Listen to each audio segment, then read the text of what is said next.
오늘은 양동현 소재지에 있는 임마누엘 교회 주일날 9시 예배를 드리겠습니다. 묵도하시겠습니다.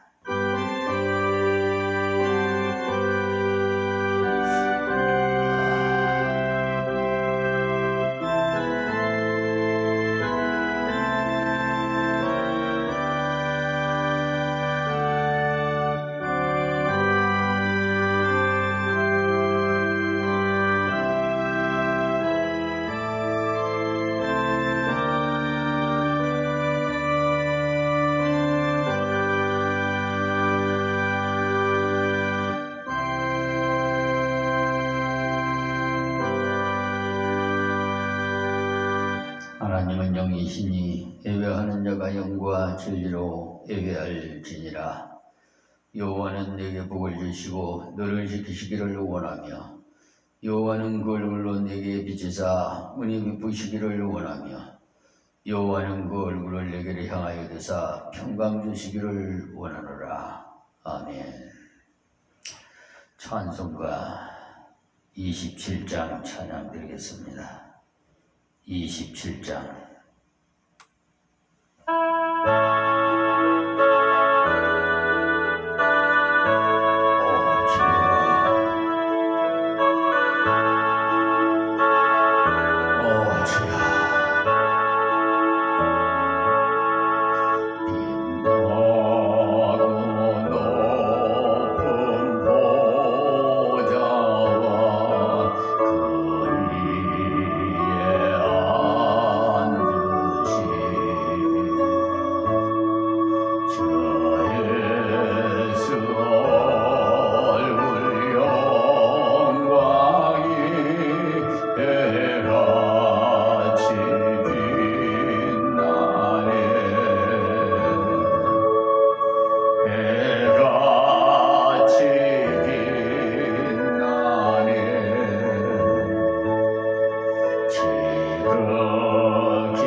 큰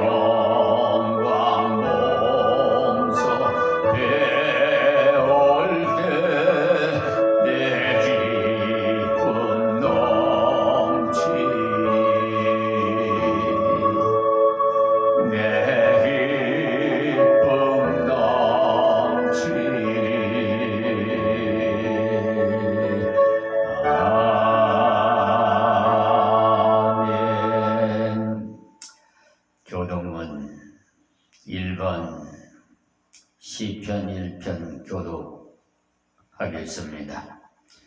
복 있는 사람은 악인의 길을 쫓지 아니하며 죄인의 길에 서지 아니하며 오만한 자의 자리에 앉지 아니하고 오직 여호와의 율법을 즐거워하여 그 율법을 주야로 묵상하는 자로다.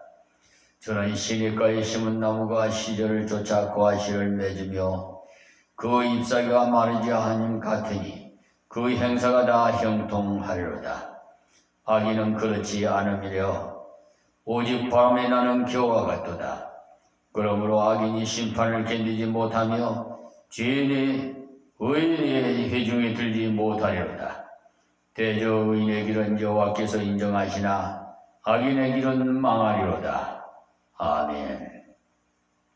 전능하사 천지를 만드신 하나님 아버지를 내가 믿사오며 그 외아들 우리 주 예수 그리스도를 믿사오니 이는 성령으로 잉태하사 동정녀 마리아에게 나시고 본디오 빌라도에게 고난을 받으사 십자가에 못 박혀 죽으시고 장사한 지 사흘 만에 죽은 자 가운데서 다시 살아나시며 하늘에 오르사 전능하신 하나님 우편에 앉아 계시다가 저리로서 산자와 죽은 자를 심판하려 오시리라.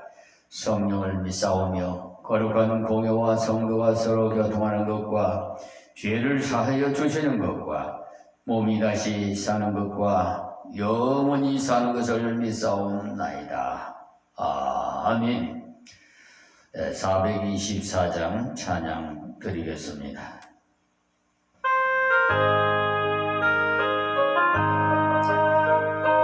나의 생명 되신 주, 나의 생명 되신 주, 주님 앞에 나갑니다. 주의 어린 보혈로 정케 하사 받아주소서. 날마다 주를 찬송하였네. 주의 사랑의 줄로 나를 굳게 잡아 매소서. 괴로운 세상 지날 때 나를 인도하여 주소서. 주를 믿고 나가면 나의 길을 잃지 않겠네. 날마다 주를 찬송하겠네. 주의 사랑의 줄로 나를 굳게 잡아 매소서. 세상 살아갈 때에 주를 더욱 사랑합니다. 밝고 빛나는 천국에 나의 영혼 들어가겠네. 날마다 주를 찬송하겠네. 주의 사랑의 줄로 나를 굳게 잡아 빼소서. 아멘.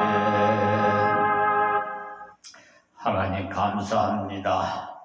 지난 6일 동안도 하나님의 은혜 가운데 저희들을 보호해 주셨다가 오늘도 거룩하고 복된 성일을 맞이하여 하나님 앞에 몸과 마음과 정성을 들여 경배드리게 하신 하나님, 이 시간 임재하셔서 저희들이 드려지는 예배가 산 제사가 될 수 있도록 하나님이여 흥명하여 주시옵시고, 저희들의 허물과 죄를 사하여 주셔서 주님 맡긴 사명을 더욱 충성할 수 있는 믿음을 더하여 주시옵소서.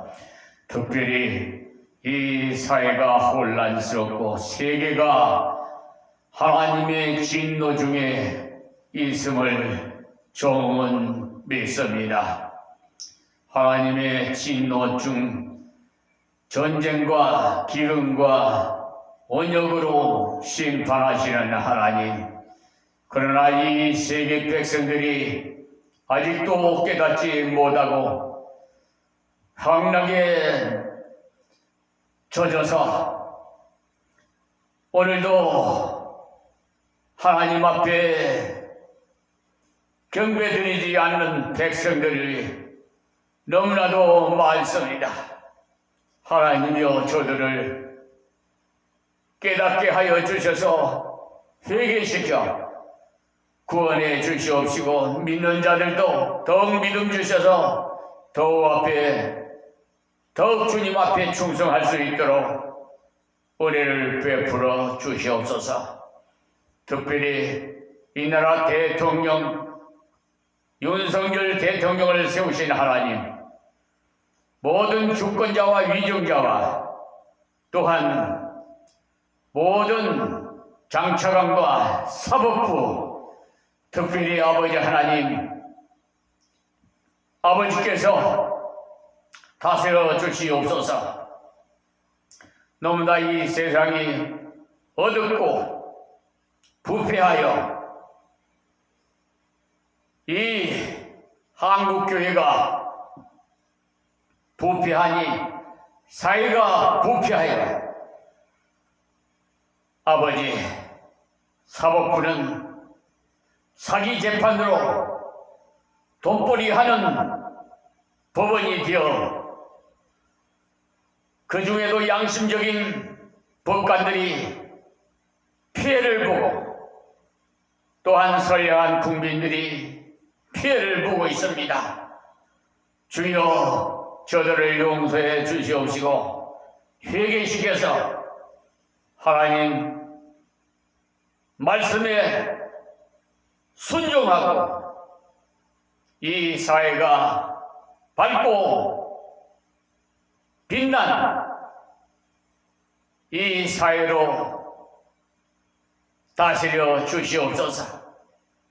하나님, 오늘도 이 비천한 종이 이 자리에 세워주신 하나님, 성령의 두루마를 갑자기 입혀 하나님의 도구만 되게 하여 주시고 오직 예수님만 나타나셔서 영광 받아 주시옵소서.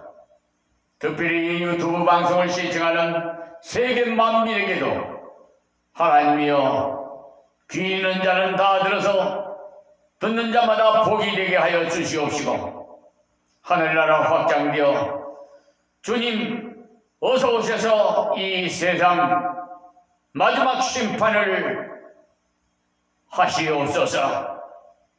아버지, 상처받은 백성들이 너무나도 아버지 안타깝사오니 불쌍히 여기시고 하나님이여 어서 속히 독생자 예수님 이 땅에 오셔서 심판해 주시옵소서. 오늘도 이 종의 입을 벌려 말씀하옵시고 전하는 자나 받는 자가 다 같이 은혜 받는 시간이 될 수 있도록 은혜를 베풀어 주시옵소서.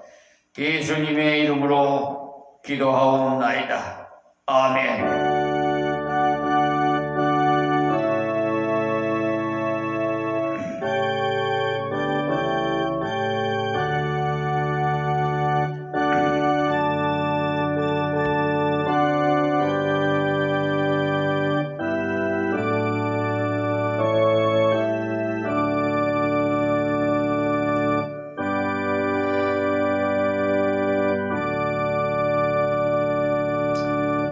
오늘 저희들에게 주신 말씀은 마태복음 14장 19절에서 21절 말씀을 봉독해 드리겠습니다.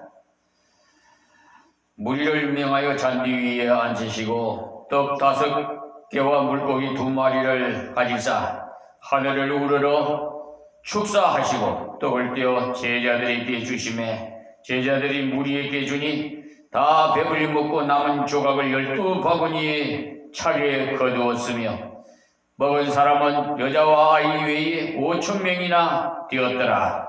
아멘. 찬양 드리겠습니다.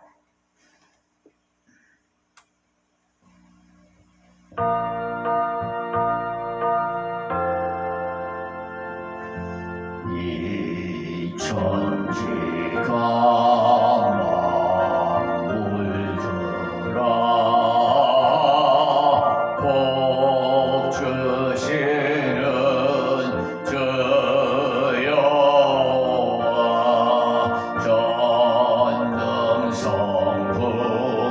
성자 성령 찬송하고 찬송하세.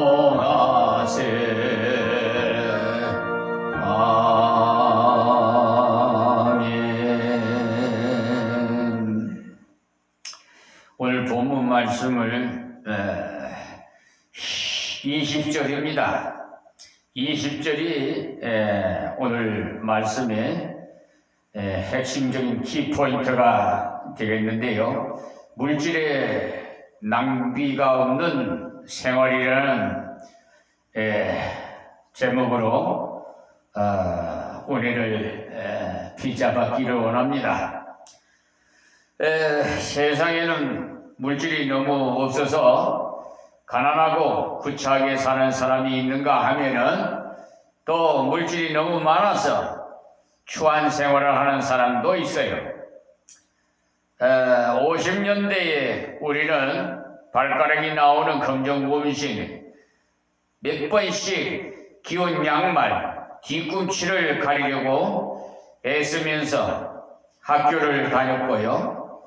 점심시간에는 소나무 껍질 벗겨서 먹으려 다니기도 했고, 허기진 배를 채우는 일이 그렇게도 중요한 일이었습니다. 덧붙여서 말씀드리기는 여러분 가나안 농군학교 아시는 분은 아시겠지만 조용기 장로님, 아니 김용기 장로님입니다. 제가 착각을 했습니다. 김용기 장로님은 막사이상을 받으러 김포공항에서 해외를 가는데요. 검정 고무신을 신고 간 것을 저는 기억하고 있습니다. 그 가나안 농군학교에 가신 분 있을 것이고 못 가신 분도 있을 겁니다만, 거기 가면은 밥 한 풀 정말 버렸다가는 큰일 납니다. 그 밥 한 풀이 우리 입에 들어올 때까지는 99번의 손길을 통해서 온다는 거예요. 그렇게 귀하게 교육을 시켜요. 또 세수할 때도 비누에 달아놓고, 세수하는 데서 달아놓고 비누 한 번만 이렇게 싹, 두 번도 아니에요. 한 번만 이렇게 싹 해가지고 얼굴에다 바르고 세수하게끔 아주 근검전략하고, 정말로 박정희 대통령 당시에는 거기에 가나안 농군학교에 또 공직자를 연수 교육을 시키기도 한 것입니다. 그런데 오늘 말씀드리는 것은 이렇게 어려운 지난날에 우리 한국 사람들의 그것을 망각하고 지금 물질의 풍요 속에 그 가치를 제대로 알지 못하는 이들이 많아요. 멀쩡한 새 것도 내버리는가 하면은 인류 메이커, 수입 외제 선호 사상이 가난하고 배고팠던 지난날의 우리의 삶을 까맣게 망각시키고 있어요. 이에 우리는 지난날을 회고하면서 우리의 위치와 모습을 한번 살펴보면서 이 시간 진정한 물질의 낭비가 없는 생활은 어떤 것인가? 이것을 생각해 보기 위해서 말씀을 드리는 것입니다.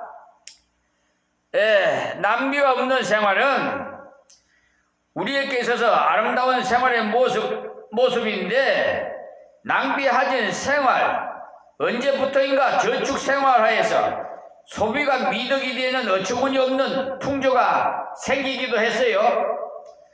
외적인 고도의 경제성장과 세계화의 교류로 인한 물질 만능주의가 팽배해져서 정직하고 정말 고전생활 방법을 휘둘러서 허영이라는 병을 일으켰어요.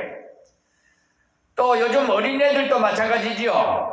젊은이들이 결혼을 하지 않고 홀로 사는 혼방, 남자도 그렇고 여자도 그렇고 경제 문제 어쩌고 저쩌고 하는데 그거는 이유에 그 어리석은 아둔한 백성들이 하는 소리. 지금도 여러분 지난 시간 인간극장인가 그 TV에 나오더라고요. 야, 11명을 한 용인, 경기도 용인촌에서 촬영한 거더라고요. KBS에서 전에 인생극장 시간에 한 건 보니까 얼마나 다복하고 행복하게 보이는지 몰라요. 앞으로도 더 나을 것 같아요. 어린애가 지금 1살짜리 전복능까지 11명이야. 큰애가 21살이고 하여튼 연년생 막 엄청 하나님이 주신 복을 그까지는 다 받은 것 같아. 자손복이 최고예요. 자식 농사 잘 지어야 된다고 그러잖아요. 농사 중에 자손 농사 잘 지으면 큰 복입니다. 근데 요즘 젊은이들 좀 생각 좀 해봐야 될 것 같아서 이 말씀을 드려요.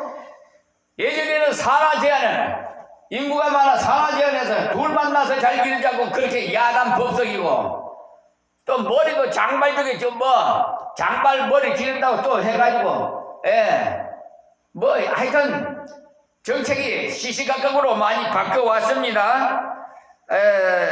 그러니까 이 사치는 곧 낭비입니다.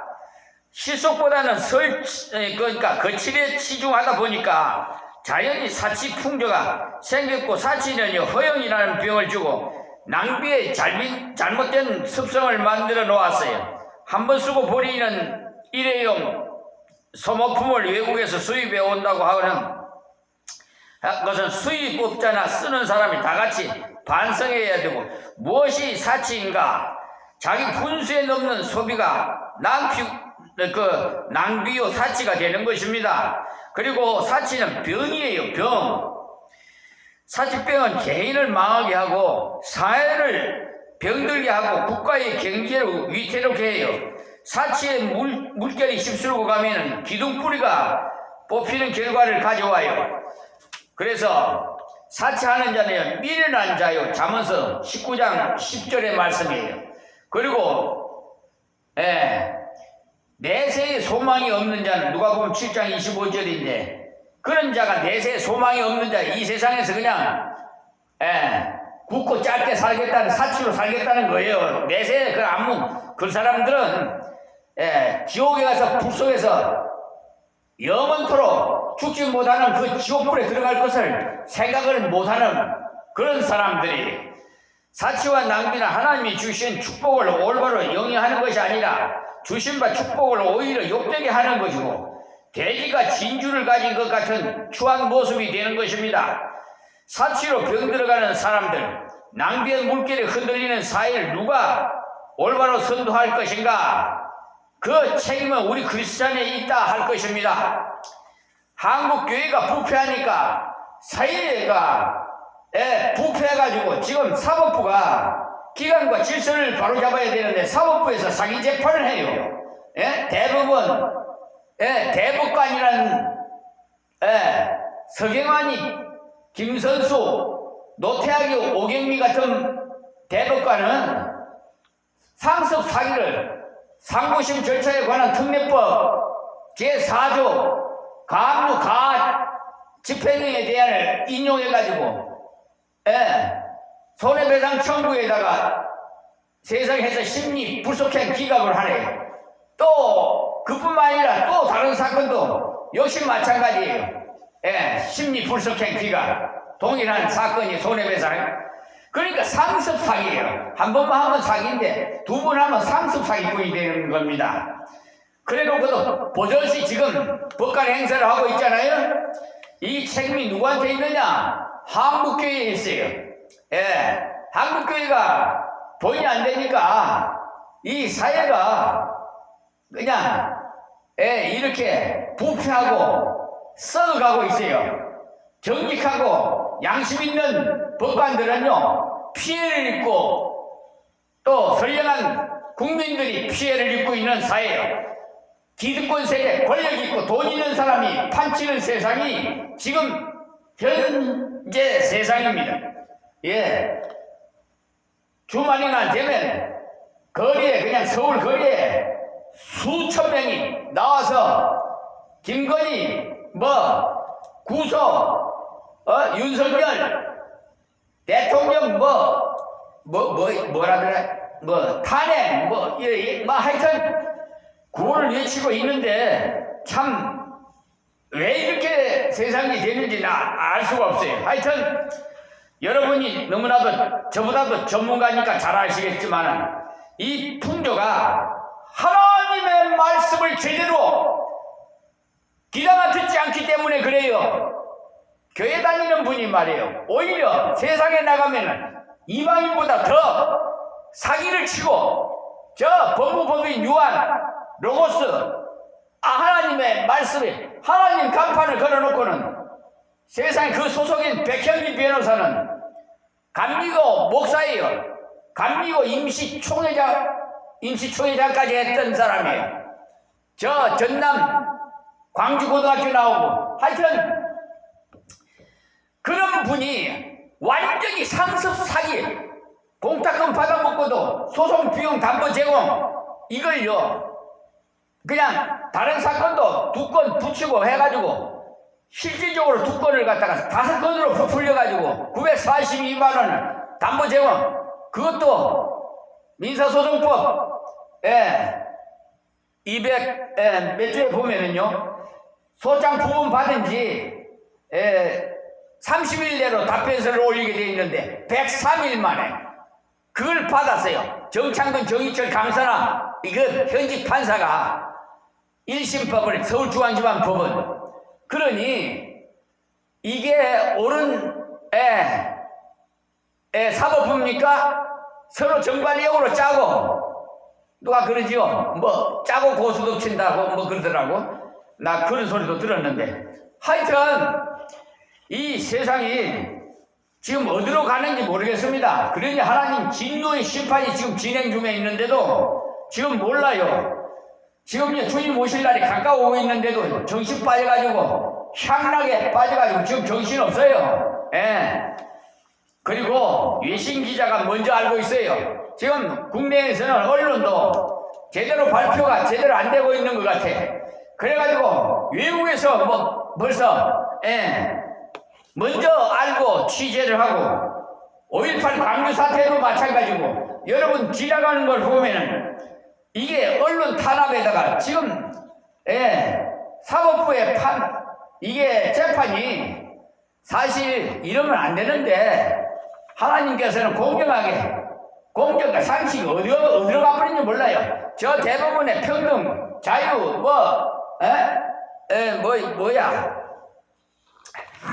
정의, 이 슬로건을 걸어놓은 게 이게 무색할 정도입니다. 자, 그래서요, 시간이 너무나 하니까 제가 조리해서 말씀드리겠습니다. 자, 그러면 두 번째로 첫 번째 낭비가 없는 생활을 해야 되는데 제가 말씀을 드려요. 사치는 곧 낭비다. 사치는 병이라고 말씀드렸어요. 그리고 두 번째로는 나눠주는 생활을 해야 돼요. 낭비하지는 생활의 두 번째 모습은 나눠주는 일인데 초대교회 성도들은 백성에게 칭송을 받으면서 전도가 잘 되었던 것은 나눠주는 일이 그 요인의 하나였습니다. 내가 가진 소유를 필요한 사람에게 나눠주는 일은 성도들이 앞장서서 해야 합니다. 그런데 오늘날 우리 한국의 성도와 교회가 이름 없이 빚도 없이 나눠주는 일이 얼마나 인색한가 하는 반성을 해야 할 정도가 됐어요. 전략을 미덕이라고 합니다만은 전략은 있을 때 해야 돼요. 없을 때는 전략을 강조하지 않아도 자연히 전략하게 마련이고요. 있을 때는 전략해서 아끼고 모아서 필요한 사람에게 나누어 주는 일을 하나님이 기뻐하시는 일인 줄 믿습니다. 오늘날 세계는 지구촌이라고 부르죠. 글로벌 시대죠. 그래서 지구 위에 모든 사람이 하나의 공동체가 돼서 가진 자와 못 가진 자가 평등히 나눠주고 함께 사는 세상이 되었는데, 내 것이니까 내 마음대로 쓴다는 생각을 버리고 이웃을 생각하는 태도야말로 내 이웃을 내 몸같이 사랑하라는 말씀을 실천하는 삶이 되는 것입니다. 제가 오늘 키포인트는 핵심적인 거는 제가 본문 말씀 20절의 말씀이라서요. 예수님께서 떡 5개 물고기 2마리를 가지고 5,000명을 먹였어요. 그리고 남은 것이 부스러기가 남은 것이요. 여러분 다 버리죠. 쓸 것도 다 버리는데 먹을 것도 근데 예수님이 어떻게 했어요? 다 부스러기 거저라 12마리를 거셨어요. 예수님께서 이 키포인트의 말씀을 해서 제목은 물질의 낭비가 없는 생활을 제가 말씀을 드리는 것입니다. 그러니까 세 번째는 분수에 맞는 생활을 해야 되는데, 우리가 살아가는데 꼭 필요한 비용, 예를 들어서 그것이 한 달에 100만이라 하면은 100만 원이라고 하면은 내 수입이 늘어서 한 달에 1,000만 원이 될 때나 1억이 될 때도 내 생활비는 100만 원이 되어야 원칙입니다. 여기에서 물가가 상승이나 식구의 그 증가만큼의 추가는 인정됩니다. 그러나 내 수입이 이만큼 늘었으니까 자가용을 더 고급으로 바꾼다든지, 가구를 더 고급으로 한다, 음식을 더 고급으로 먹는다, 여기서 한 걸음 더 나가서 향락적인 외유를 한다, 무분별한 해외 관광을 간다, 사재기 등 추악한 한국인의 이미지를 세계 속에 신고 있어요. 세상 생활에 여유가 있는 집이면 의뢰의 외제 수입품으로 집 안팎을 꾸미고 채워놓고 또 그것을 자랑하는 거예요. 우리가 가난했던 때를 이어서 절대로 안 됩니다. 꽁보리밥 좀 배부르게 먹기를 원했고, 된장에 풋고추만 가지고도 꿀맛 같은 밥맛이 언제부터 살찔까봐 못 먹고 밥맛 없어 못 먹는다는 배부른 투정을 이렇게 바꿔놨어요. 우리는 이스라엘 백성이 애굽에서 나온 후에 광야 생활의 교훈을 배워야 되는데, 아침마다 만나를 거둬서 그날을 먹던 때 하늘만 바라보면서 살던 저들의 모습에서 이 세상 삶의 태도를 우리가 배워야 돼요. 타인의 눈에 비친 내 모습은 어떤가 자각하면서 나로 하여금 가난하게도 마옵시고 내가 배불러서 하나님을 모른다 하며, 여호와가 누군가 할까 하오며 혹 내가 가난하여 하나님의 이름을 욕되게 할까 두려워하나이다라고 잠언서 30장 8절에서 9절에 말씀하고 있습니다.